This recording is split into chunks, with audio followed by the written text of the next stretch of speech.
push for 20. So we're going to Lakos 88, you said? Yeah, let's do Lucky 82 here. Why did I think it was 88? I'm silly.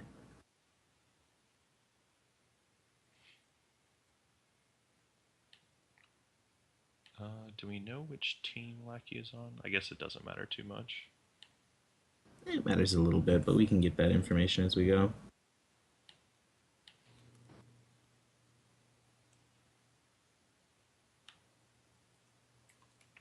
Yeah, it looks like Lackey is on team We Play Games.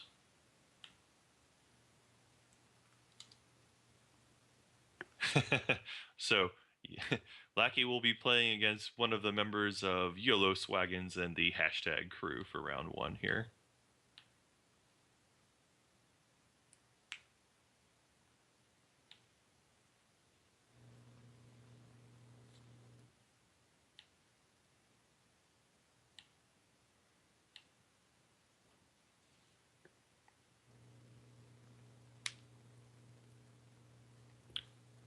Yeah, for the people who are asking in chat, just to confirm, you should be playing your A player against their A player, your B player against their B player, and your C player against their C player.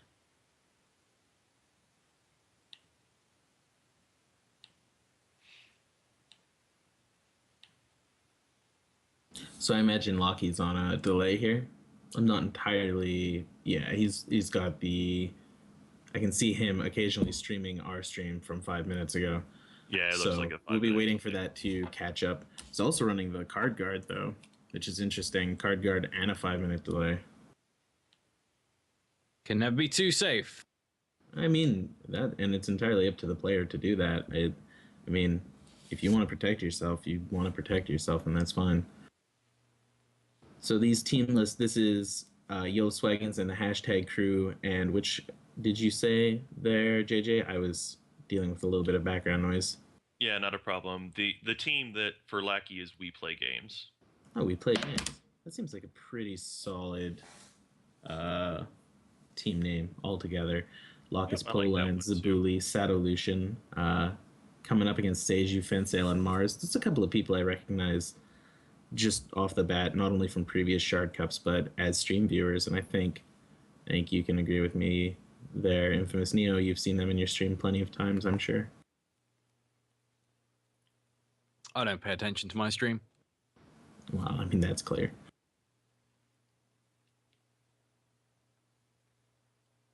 So players, you have 10 minutes to find your opponents. The timer for the round has started. We just have a little bit of a delay here while we're waiting for Lackey's stream to start up here. Yeah, absolutely, and then we'll get right into casting that match. It's also interesting, we'll be casting a match that might not be the decider for a round. Like, Lockie's might win, and his team might lose the round, which is interesting. I mean, I know I've discussed that several times. It might already be won, I guess. Like, the other two people might win in his team, and it might just be irrelevant.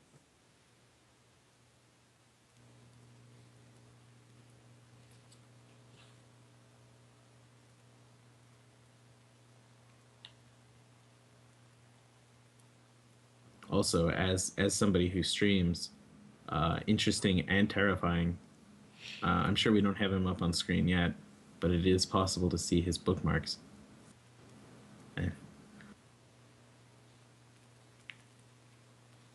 As a streamer, that is something that I will live in the constant fear of. People seeing your bookmarks? Yeah, what if people know how many sites I go to look at pictures of cats on the internet? That's true.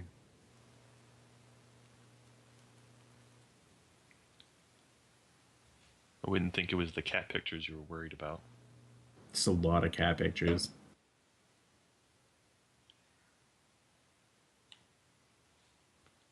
So it looks like we have the bot active as well too there for players if you have any questions for some of the automated things. I think we've got the drop added there as well too, hopefully.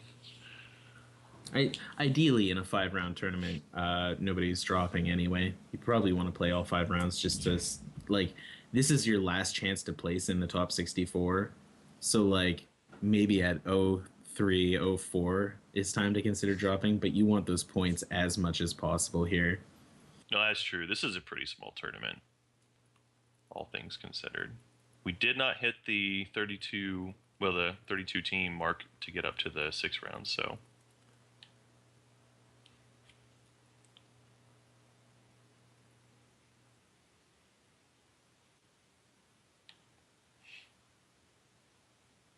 So it looks like Lackey is finding his opponent. Just as a quick thought, just for my own sake, Locus is their team's B player, was it? No, he's their A player, so he'll be playing against Saeijou. So hopefully we see them get into a round with Saeijou.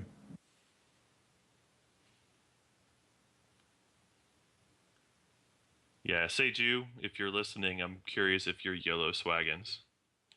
I mean, he has to be. Which member with the hashtag crew? Yellow Swaggins? So here we go. LakosPolan versus Saeijou. Round 1 of the first round of the World Cup. It looks like it's Bertram versus Running Deer, which is kind of an interesting matchup on all, because both of those champions mean a lot to the current state of the meta. Like, Bertram can be Mono-Sapphire or Kaldheim aggro, and Running Deer can be basically any wild deck right now. Do you think there's anything in particular we're going to see in this matchup, or do you think we're like Mono-Sapphire opponent, or are we Kaldheim? What's more likely in this position? It's a little harder to say for sure from Bertram. Most likely, I would guess Kaldheim, but yeah, for Running Deer, I typically think it's going to be some kind of ramp deck there. Alrighty, and we do see him lead off with the Shard of Instinct there, the Wild Ruby Shard. Picking out that Ruby there, we're actually the card blocker a little ineffective at stopping us from seeing the cards that are drawn, but that's fine. LakosPolan plays down a Wild and immediately, on his turn even, throws his Rootfather back into the deck to draw an additional card. A little interesting that he didn't wait till opponent end of turn, and then Saeijou making a very bold play, not playing a second Shard and discarding a Cerulean Mirror Knight to the too many cards there. That is both terrifying and brutal. His hand must be really good to have kept a 1-shard hand, but brutal in the case where he hasn't found that second shard here. LakosPolan does take down his card guard for us, so we can see his hand. I personally think that's a pretty good hand to be facing down a 1-shard opponent on. Yeah, it'd be for now at least. But I mean, Sapphire's pretty good at putting one threat back and keeping it there. Yeah. That being said, that's a second Cerulean Mirror Knight that goes to the grave. Jadim comes down here early and proud. Is that actually... There's still no shard from Saeijou. Man, there's potential for lethal here? No. Not quite. There's potential for a lot of damage out of this hand, though. Yeah, here we see Lakos pumping up the Jadim, playing the scrap deck. Depending on what he hits here with the Eye of Creation, and it's a dud.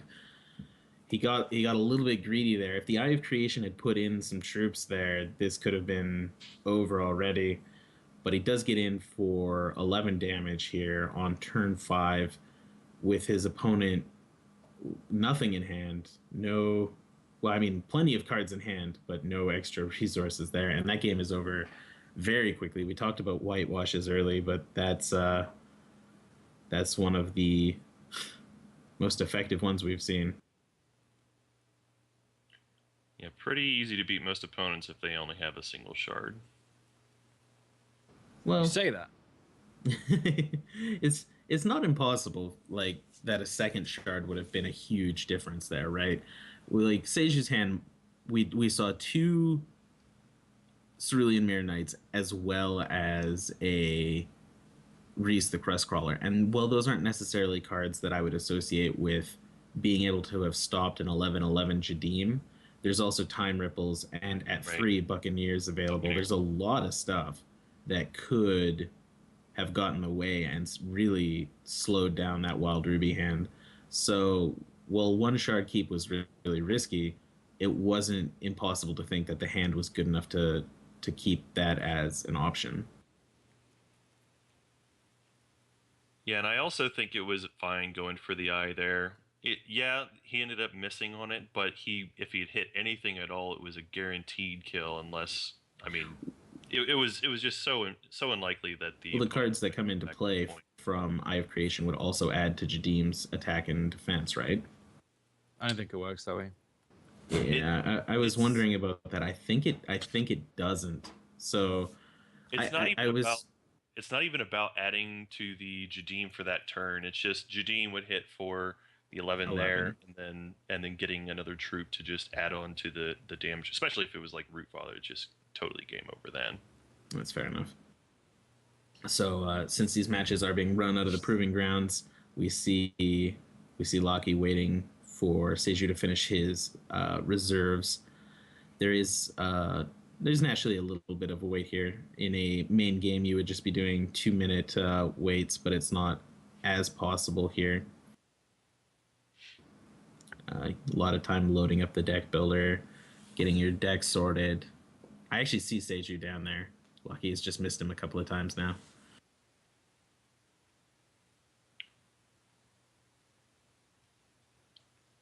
We see the people trying to reach each other here. Just a reminder to players, we know that the chat system now is a little different, but you do need to talk with your opponent and ask them if you're going to take the play or the draw. The loser of the game that you just played is the one that decides.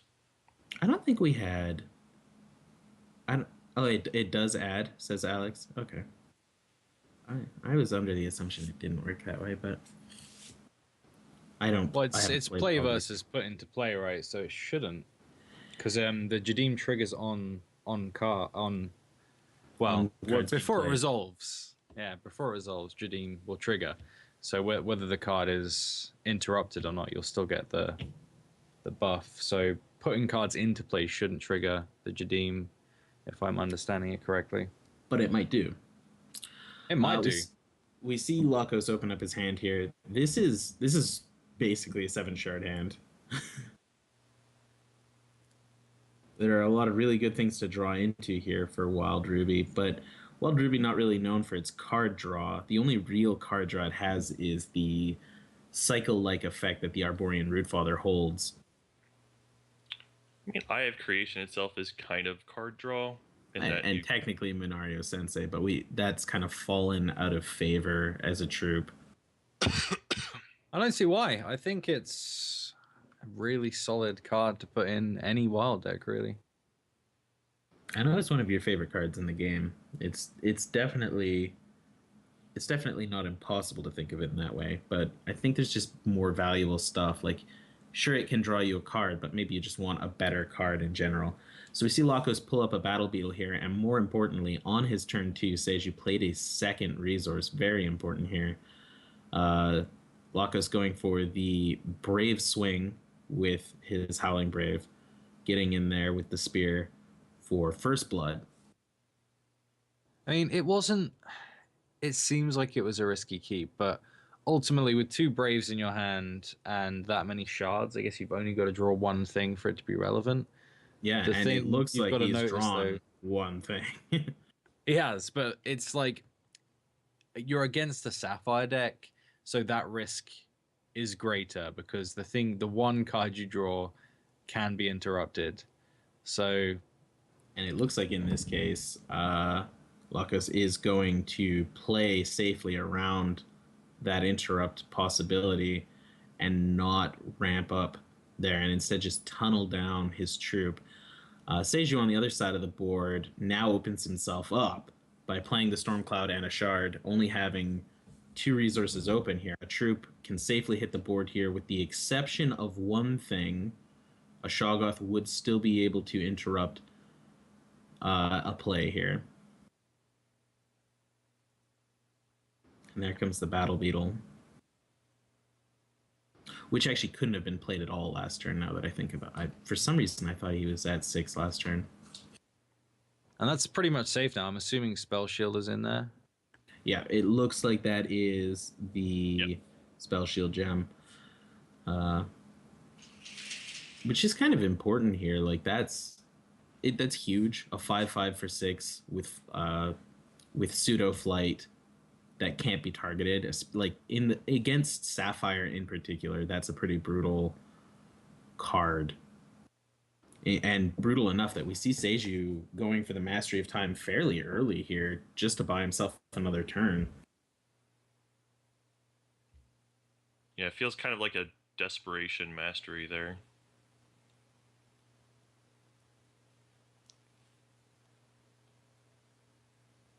I mean, there's nothing really in Sapphire that deals with that thing permanently. There are ways to deal with it, but yeah, there's ways to get it. You can yesterday encounter. That's it, really. And it looks like, well, this is an interesting choice here. Swinging with the Battle Beetle, possibly to bait out the Pentablock, which won't happen. Splashy is just going to block and draw a card. Interesting from my point of view, because the Arborean Rootfather wasn't gambled on there, although I suppose that's the correct choice here. I think it's fine going ahead and just waiting for now. We haven't seen any kind of counters at all from Saeijou yet, and he kept a hand that didn't have the Mirror Knight, and he only played Cloud early. So you've got to expect he kept it for some other reason. In this matchup, that's probably a safe guess to say it's counter magic. Yeah. Now we see, once again, Saeijou staying on 3, even after playing out his hand, which is 1 Tunneled Troop, which is almost... I mean, there's a lot of things it could be, but there's only 2 certain possibilities at this point in the meta. We see that Scrap Tech Brawler pop up. We see Lakos is probably going to go for a big eye here, and I mean, if our prediction's correct, this is going to meet an untimely fate, but if it's not, this is going to be big. Yeah, the downside of not playing the Rootfather last turn is that now there is the counter magic for the eye here. If he's got it, you can either pressure them enough so that they have to commit resources on their turn, but if you can't pressure them enough, then you'll end up having to just throw something out there to get countered at a certain point. Just a friendly reminder to anyone playing the game and listening to this chat right now, if you're dealing with a judge and you want a fair ruling and you want everything to go smoothly, please keep in contact with the judge. Don't just state your complaint and then leave and then stop responding. Yeah, and make sure to contact the 5 Shards or Gaius Marcus in game there. Absolutely. So here we see another Crackling Vortex, that Stormcloud getting more and more counters on it. These Stormclouds buying time on Saeijou's end of the board. Also providing a little legion of 1/1 flight troops. I haven't seen them going in, but they certainly have had the opportunity to go in a couple of times here. Yeah, I think with Saeijou waiting, I mean, Saeijou, we can be pretty sure that that's a Reese that's tunneled there. If Seijou's not attacking with the 1/1 flyers, he must have a number of counters that he feels like all he has to do is just wait and protect himself. Yeah, we'll see, because we see a second Eye of Creation counter magic, and importantly, counter magicked, not verdicted. So any other copies of Eye of Creation are now at 7 base cost? Yeah, it's been counter magic twice now, which is incredible. Honestly, that is a pretty big deal. We see the swing here from the Scrap Tech Brawler blocked by the Biddy Bolt, which is then used to destroy the Howling Brave. I'm interested in why the Howling Brave was destroyed there over the Scrap Tech Brawler. It seems like those were both good options, so you have to wonder if Seijou's not worried about the damage that the Scrap Tech Brawler provides, or just wasn't worried in general. And speaking of not being worried, here he goes with a swing. That probably opens him up to a mastery. No, it's Grok. another thing that can temporarily deal with that problem that's on the board there. Maybe he was thinking that. I mean, I guess the Brave doesn't really help him anymore. There isn't much that he could play. Short of a Wrathwood, maybe, that he would want to stop there by doing that. But I mean, Wrathwood is something you would want to stop here. Although Wrathwood seems to have fallen out of the meta flavor as well, so it might have just been a call on Saeijou's part. I want to get rid of any ramp. Here we see him going in again. It'll probably be another Mastery or Grolk here. It is another Grolk. Alternate art Grolks, by the way. A lot of class there. It's a well-known fact that if a menacing Grolk is attacking you, one of the best ways to deal with it is to curl up into a ball and pretend to be a rock. That's true.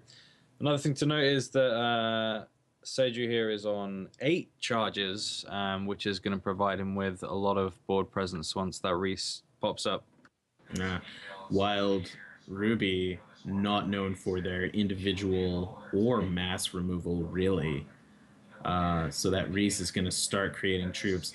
A game that I would have considered when that Battle Beetle hit the board so early, fairly locked for Lakos, now switching back into Saeijou's favor. And Saeijou getting in here for a considerable amount of damage, 9 altogether. Interestingly, holding back the Splashy and the Biddy Bolt, not confident that the Warbot and the newly created Mecha T-Hex will be good enough. Although this is a draw that could change the game. This could be exactly what Lakos needed. So he's throwing out his Arborean Rootfather, his 8/8 for 7. It has speed. It will deal 8 damage immediately to Saeijou here. So there's some interesting things that have happened in this turn.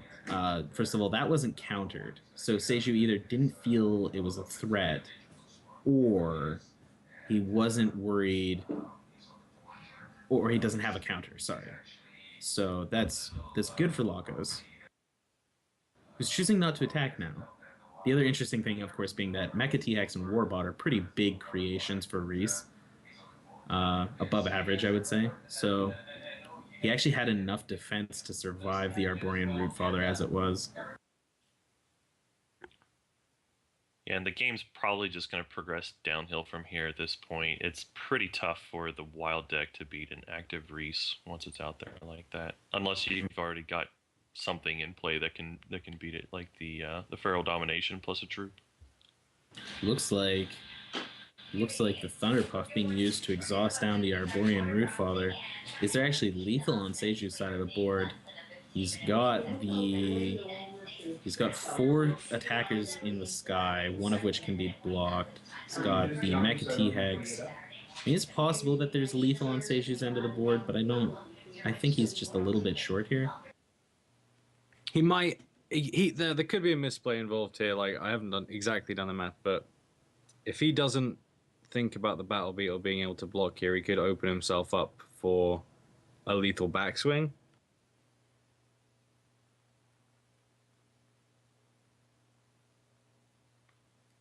So hopefully he gets it right. We'll see. For what it's worth, I think a top deck Arborean...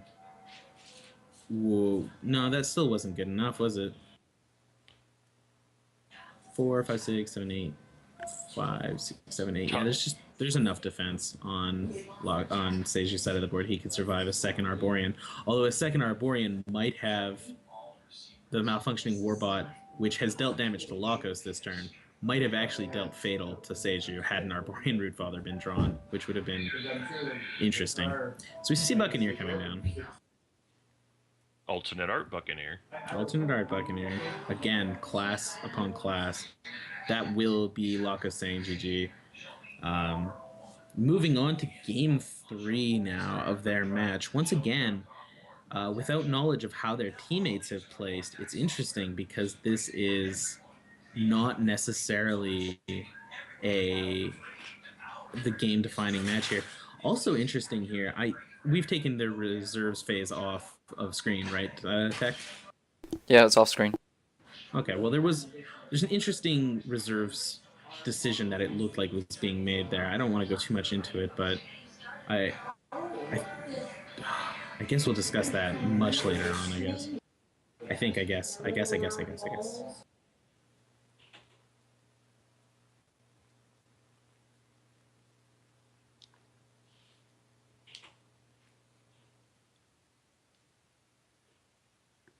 I just want to point out I'm pretty happy to see all the alternate art cards from Yellow Swagons, but kind of disappointed that we didn't have any kind of special sleeves on there.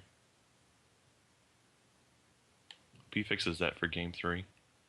Yeah, these players playing without sleeves, which you're not allowed to talk about because you always play with the default sleeves. I do. I'm very bad about that. Yeah, you are scum. I prefer to say lazy. Well, no, he's talking now about somebody not using sleeves when he doesn't use sleeves ever. Hey, I'm just saying it because these Yellow Swagons, you got to live up to the name. Those man. default sleeves are actually really good now, so they should that better. Card than he's most putting in editions. isn't making me very happy. I like that card he's putting in. I didn't see what he was putting in, but we'll see if it comes up in the match. Lakus and Saeijou will be playing their third game here. It is important to know that whoever lost the last game gets to choose whether to play or draw. So if I had to guess, Saeijou is waiting for Lakos to say whether to play or, yeah.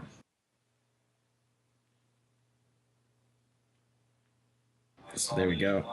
Chooses to play, and an interesting opening hand.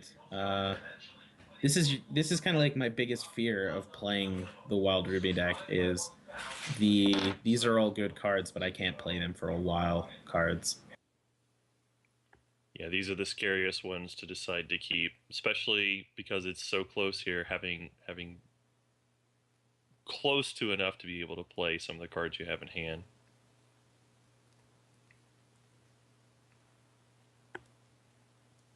I usually prefer to have hands that have more acceleration than threats when I'm playing this deck.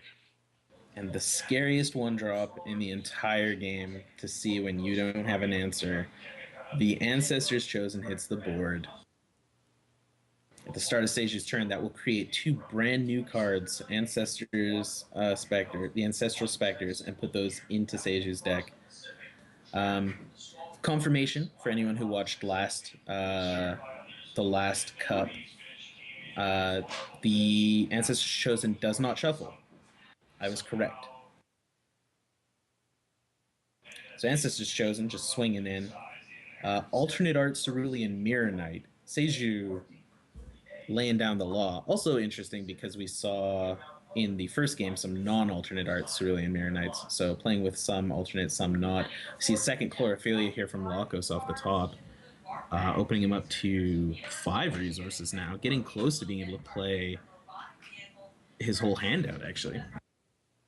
Yeah, it's pretty close to ideal. You want to have multiple accelerators. So that really is a great start there for Lakos. 4 Specters in Saeijou's deck now, and that might actually be what he doesn't want, because of note, once again, Saeijou is on 1 threshold and 2 resources. Here comes Jadim, early, strong, a proud dragon, sister to Tianost. Yeah, Jadim is a card that came back in some of the recent tournaments, and I like it a lot. It provides a lot of clock here. Stormcloud coming down, possibly off the top, and it looks like that was the case. Stormcloud will provide a single block against Jadim, which is not what Saeijou really needs here. Saeijou is going to need as much as possible, really, to stop Jadim, because this turn it will be swinging as an 11-11. Imagine if Jadim had Crush. That would be way too good. Do you think if Lakos had held back the Beetle until post-combat, do you think that Saeijou would have blocked there anyway? Maybe. Let's see another Stormcloud here. This time followed up by a Crackling Vortex. That's really good for Saeijou here, who is really just, at this point, being forced to buy himself as much time as possible. He finds an Ancestral Spectre as well. Wow. So a lot of things are happening here. That card draw and the Cerulean Mirror Knight additional card draw has now been activated. The first of 8 Ancestral Specters, I believe, has been found. And now Saeijou's getting to the point where he can actually defend against Jadim and the Battle Beetle for a turn or two. And he's at 3 resources, so Counter Magic is finally available, not this turn, obviously, but next turn if he really needs it. Well, notably, he is still on a single Sapphire right now. That's true. It's been 2 Crackling Vortexes so far, but that's why the card draw from the Storm Cloud and now the Splashy and Thunder Puff will matter. Also, his Tunneled Troops at 2 counters, which means it's not a Subterranean Spy. That is almost certainly a Reese that's going to pop up here soon and provide another option for Saeijou's method of attack.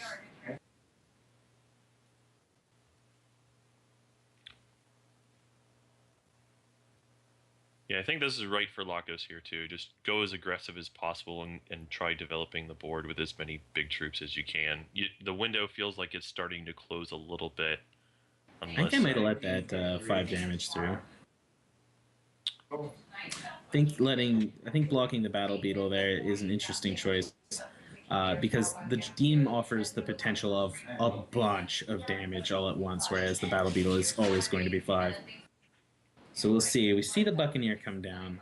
Buccaneer only has 1 target here since both of the Battle Beetles have Spell Shield. Jadim going back to hand, so that threat reduced for a turn.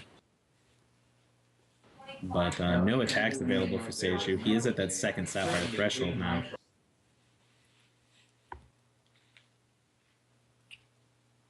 We see Saeijou just being able to say, okay, I'm going to have my flyer jump blockers here that are just going to buy me some time, and I'm going to try to win when I have this Reese coming up. Yeah, I'm going to replay Jadim, Lakos is.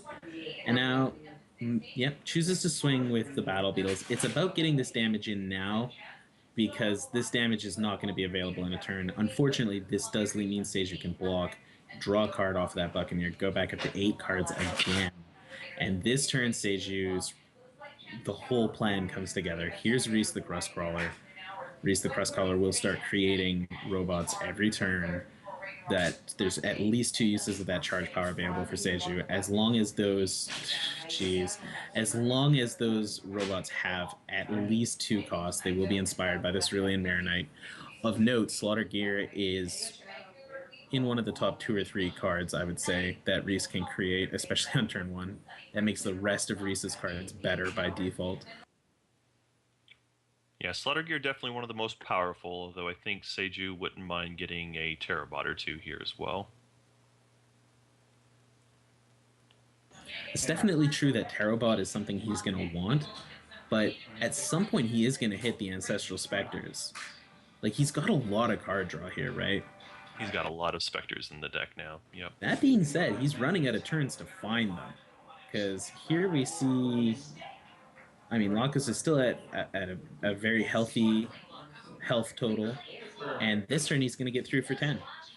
And at the very least 10. So Constantina hits the board. Goralks are no longer an option for stalling. He needs to provide 3 defensive flight troops for next turn. Saeijou does. And Lakos is going to take this round down if that's not the case. I can't think... Yeah, Grolk will not actually do it. That was a snap Grolk. Like, this is what I need to do. But it doesn't work. Constantina's passive effect does state troops you control cannot be exhausted.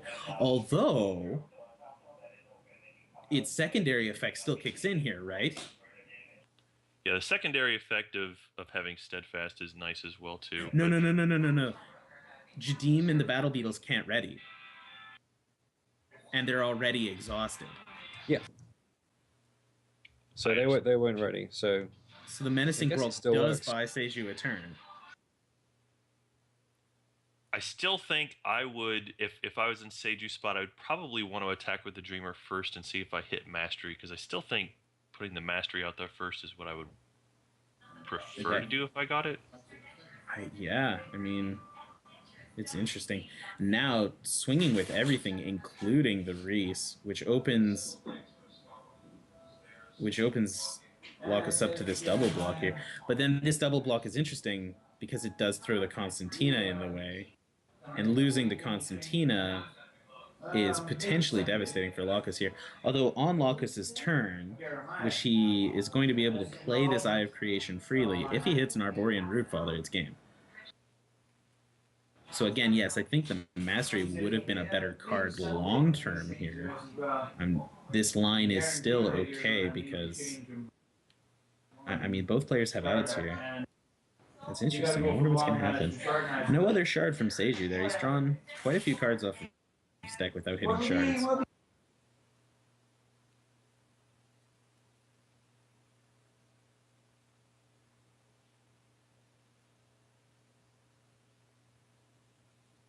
So there's one more shard just to make this a 6 cost Eye of Creation. Let's see, what does it hit?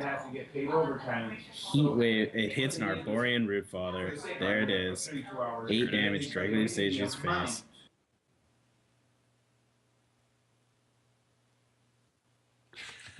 Saeijou, as we see chat, didn't even realize that the Grog didn't work against Constantina. He realized it shortly after playing it, if you look at the chat. So that's a pretty good game. Lakos taking down his round. Yeah, we see some nice reserve tech from Lakos there against the Mono-Sapphire deck. Great use of Constantina and being able to turn that around. Unfortunately, his two teammates haven't finished their rounds, by the looks of it.